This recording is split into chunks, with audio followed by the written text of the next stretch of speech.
Dalam video kali ini, saya nak cuba Gardenia Twiggies, di mana mereka telah keluar perisa baru, iaitu perisa keju berry baru ya. Dan jika anda tak tahu kan, Gardenia Twiggies ni dia merupakan kek spam lah.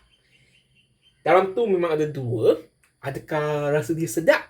Kena cuba baru tahulah. Okey, mari kita bukakan. Dan ini dia kek spam. Sebab dia ada blueberry kan, so warna dia pun macam gelap sikit lah. Sama macam packaging tu. Mari kita buka. Okey, ini dia. Dia isi pun isi dekat sini ya, dia punya cream. Kita cuba dulu.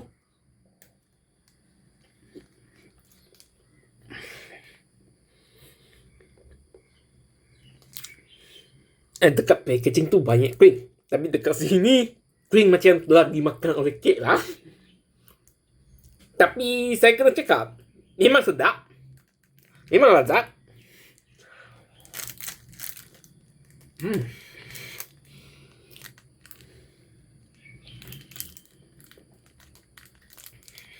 Memang manis, ada rasa keju, tapi cream tu mereka kata agak sikit lah dekat sini.